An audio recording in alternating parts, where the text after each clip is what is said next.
이 코스는 저장하세요. 서울 산책 브이로그 끝판왕 찾았습니다. 점심을 거하게 먹었어서 필수 산책 채우려고 나섰습니다. 오늘 산책의 시작은 임마누엘교회 앞입니다. 도심 한가운데인데도 이상하게 마음이 먼저 조용해지는 느낌이 들더라고요. 이렇게 차분하게 시작하니까 오늘 코스가 더 기대되기 시작했습니다. 공원 앞 도로는 서울에서는 보기 드문 대로입니다. 바로 올림픽 공원 쪽으로 들어가 보겠습니다. 입구에 들어서는 순간부터 공기가 확 달라집니다. 서울에서 이렇게 시야가 확 트이는 순간은 생각보다 더 귀하고 기분 좋습니다. 계속 걷다 보면 소마미술관 주변 분위기가 정말 눈에 들어옵니다.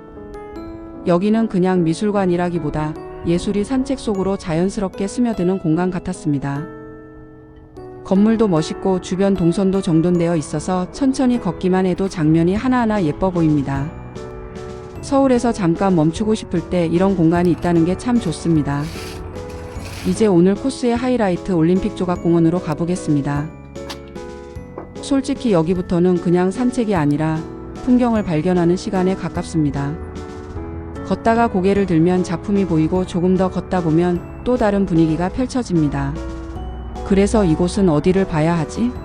가 아니라 어디를 봐도 좋다는 느낌이 듭니다. 특히 넓게 펼쳐진 공간 안에 조각 작품들이 자연이랑 같이 놓여 있으니까 전시장 안에서 보는 예술이랑은 또 완전히 다른 매력이 있습니다.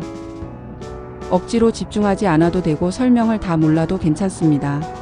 그냥 걷다가 멈추고 다시 걷고 또 한 번 눈에 담으면 됩니다. 이상하게도 여기서는 시간이 조금 느리게 가는 것 같습니다. 서울이 바쁘다고 느껴질 때일수록 이런 공간이 더 크게 와닿는 것 같아요. 사람 많은 도심 한복판에 있으면서도 막상 걸어보면 생각이 정리되고 숨이 고르게 됩니다. 그래서 오늘 코스가 더 좋았습니다. 멀리 가지 않아도 되고 특별히 큰 계획이 없어도 되고 그냥 천천히 걸어도 하루의 분위기가 완전히 달라지니까요.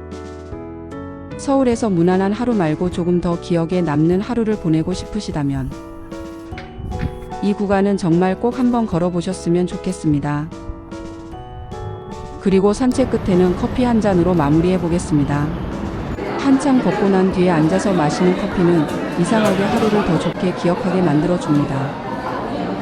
점심을 너무 먹어서 아직도 소화가 안 되네요.